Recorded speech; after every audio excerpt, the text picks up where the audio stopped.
Welcome back to the Racial Draft Podcast, where we change the complexion of the comic book universe one draft pick at a time.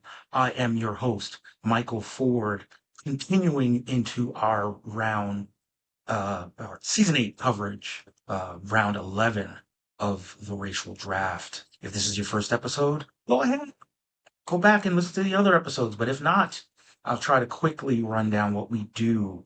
Uh, Different racial delegations, of which there are 10, pick different characters to either solidify their race or bring them over to the fold, race bend them, if you will, and reimagine them through a racial and ethnic lens. I will jump right in. We're getting close to the dynasty portion of our season where these characters get drafted and held on to. But we're still finishing up the single season portion with round 11 of 12. And yeah, just dive right in. First pick of this should go fairly quickly because a lot of these picks are characters that have been picked before. And who better to start off with is our black delegation, of which they drafted from their dynasty roster, John Stewart, the Green Lantern. As you may or may not have known, this is a character that was created and conceptualized as a black man. His racial design was based on Sidney Poitier. He is going to be played by a lighter skinned individual, and that has been a source of some consternation in Aaron Pierre. But he's always been black, and he's going to continue to be sexualized as black. So the black delegation just wanted to reinforce that with their pick. I'm going to go ahead and go out on a limb and hope that the fan reaction portion of our draft picking, where you, the listener, can vote in a variety of different places, racialdraft.com, Twitter, Instagram, Threads, where else? I think that's it. Yeah, so go to the places, cast your vote, make your voice known, and let us know what you think of the picks, both past and future. But yes, 100% approval rating for still black John Stewart, and all 100% was strongly approved. Uh, Again, not too much else to be said. Moving on to a different pick. This is a character that was dynasty drafted, and I can you can sort of see it, but it's a little bit more controversial. And this is from the Native American delegation. They are bringing Harvey Dent, aka Two Face, into the fold again. This is a character that, I mean, has definitely been understood as a white guy, but I do think that this is a character that could stand to be a person of color, particularly when you think about the two sides of the Two-Face persona. One being one that is maybe more in line with being assimilationist and wanting to, import himself with the respectability that is demanded of a lot of people of color. And, perhaps the darker side, so to speak, is the one that is unburdened by those social pressures. I think that that's a way of interpreting a character that could work for a number of different ethnicities. I'd like to hear, the Native American kind of broaden that out a little bit.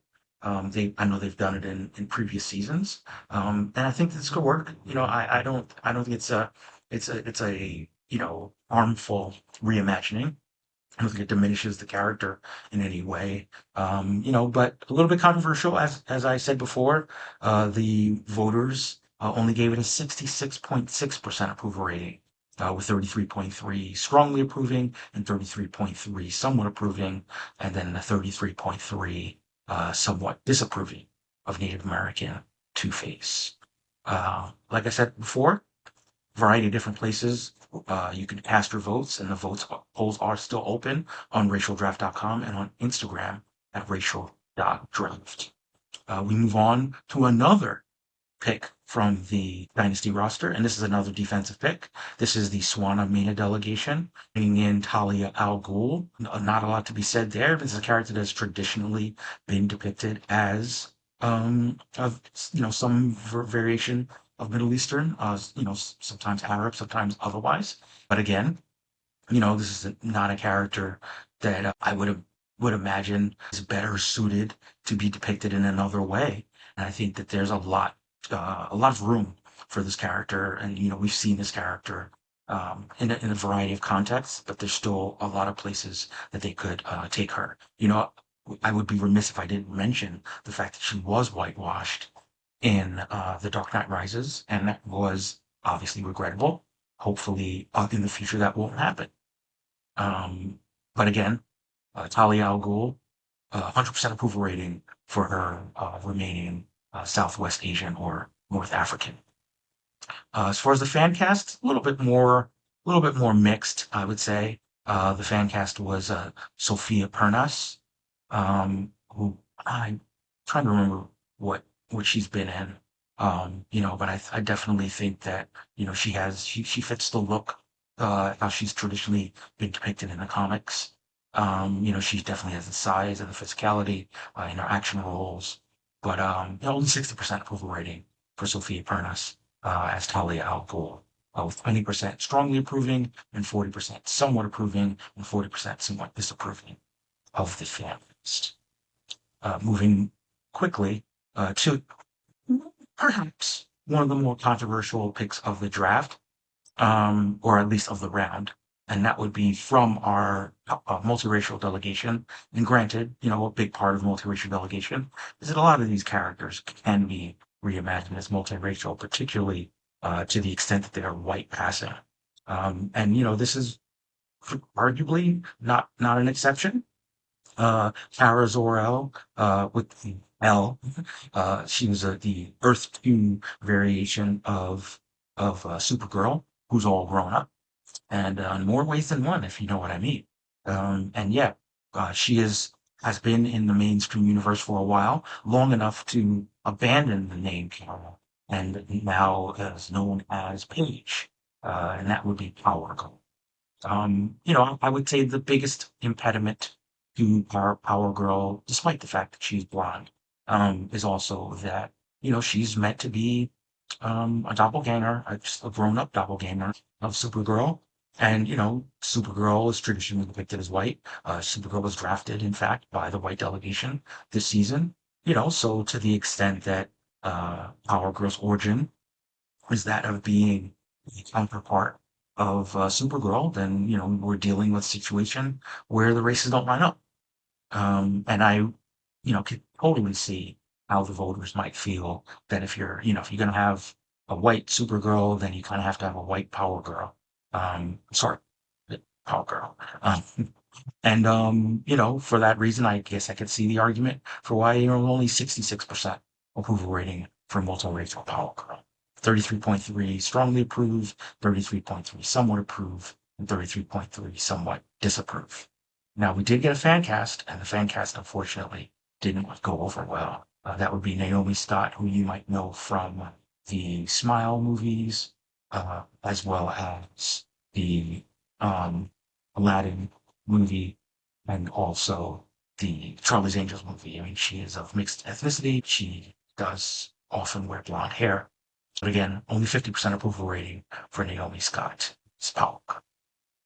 We move on from Power Girl to another character that is defensive and off the Dynasty roster. This is Nico Minoru. You might know from the Runaways program. You might also know her from most recently appearing in animated form in the Friendly Neighborhood Spider-Man series as Pete Parker's best friend. This is a character that has been depicted in every incarnation as East Asian, and she was drafted by the Southeast Asian delegation.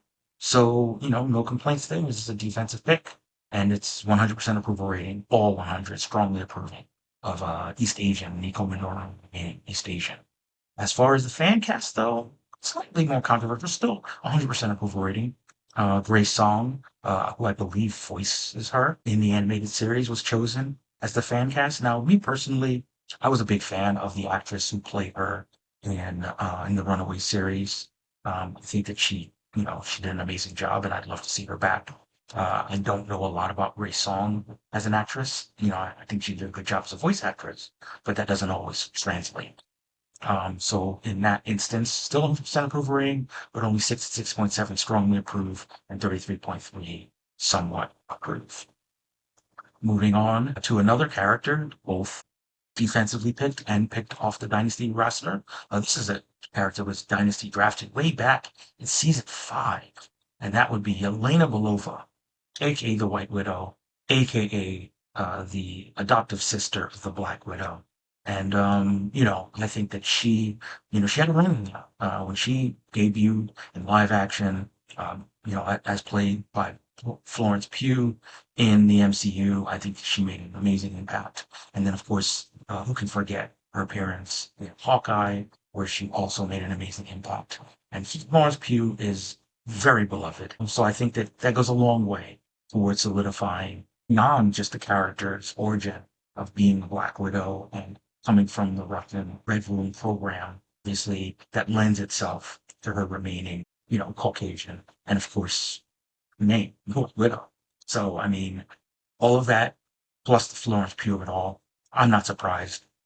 It was a 100% approval rating for Yelena Belova remaining white, as well as a 100% approval rating for Florence Pugh, staying in the role as the fan cast.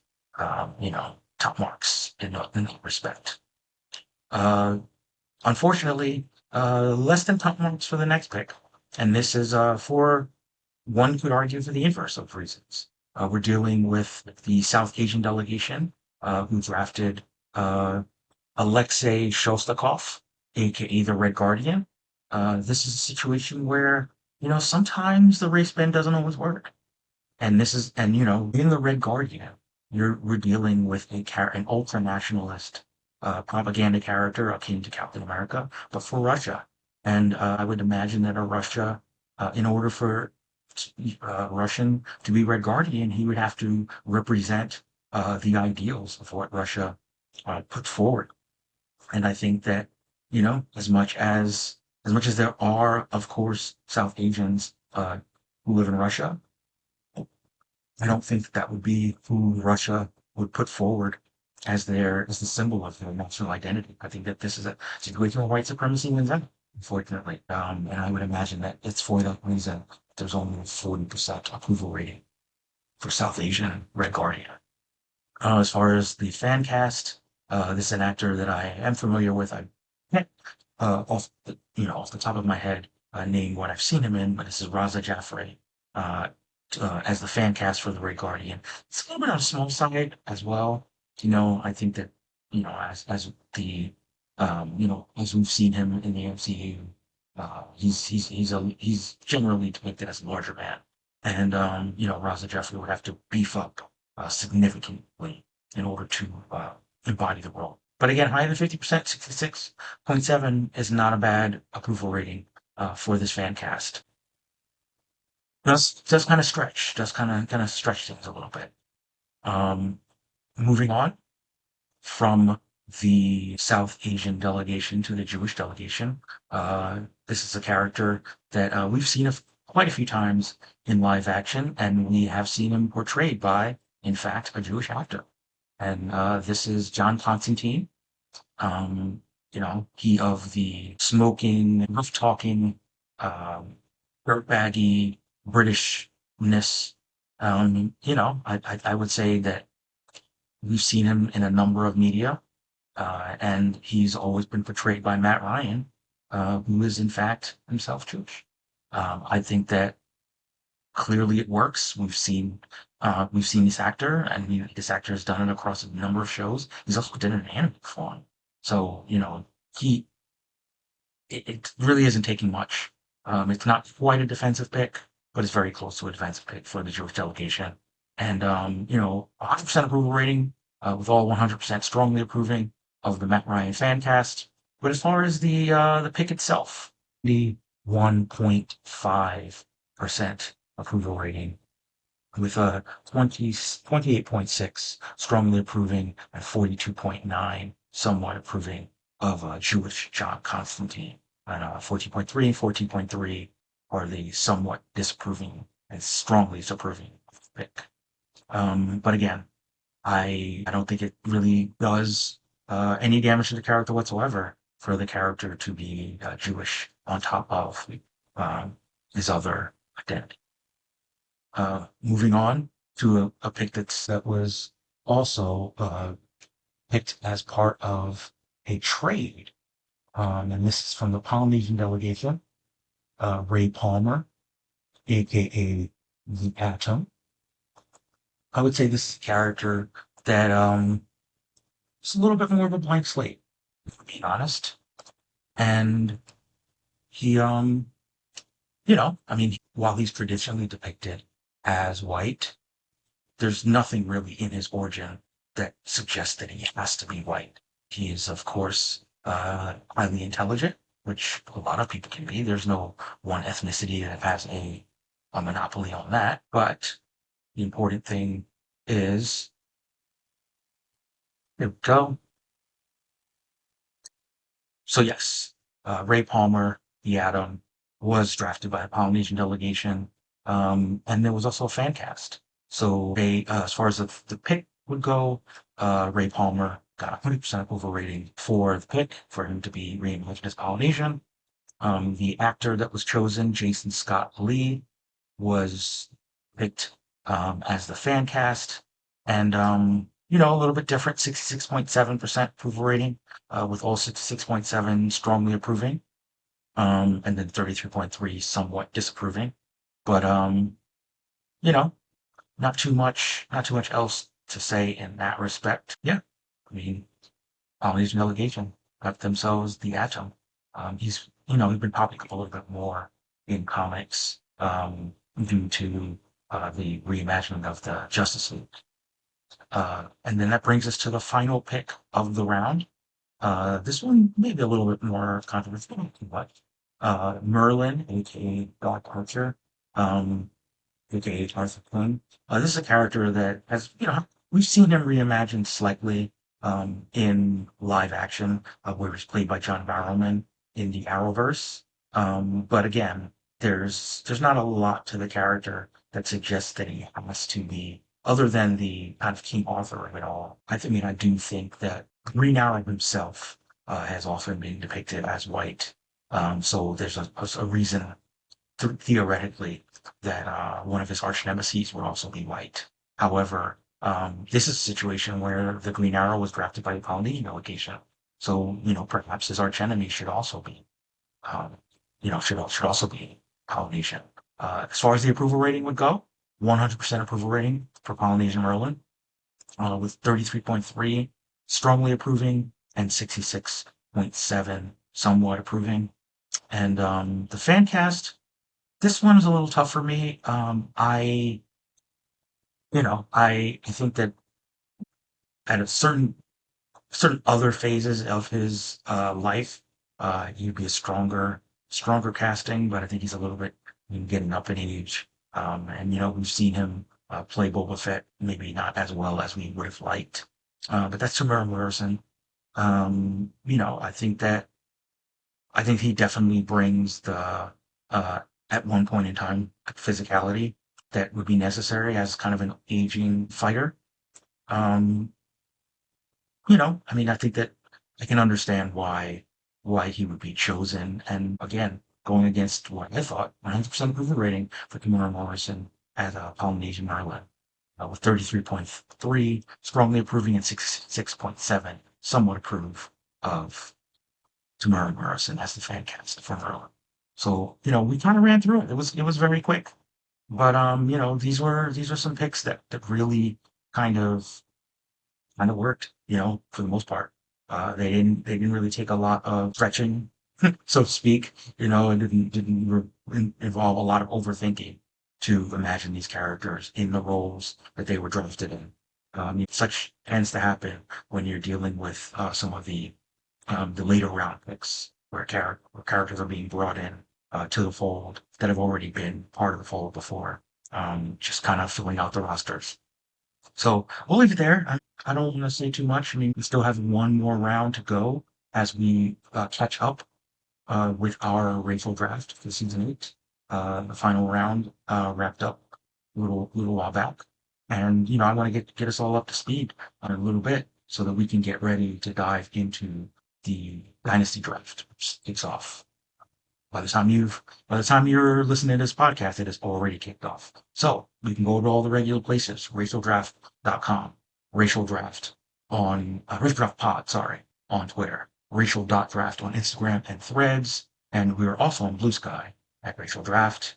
Uh, yeah, find us, Facebook as well, YouTube, like and subscribe. If you're looking at my face, then you've already gotten part of the way there. Just have to hit that like button or smash that like button, as they say. Go ahead and subscribe, and you'll get all of the updates. You get the recaps, you'll get the podcasts, and you'll stay current and up to speed as we change the complexion of the comic book universe, one draft pack at a time, through the racial draft.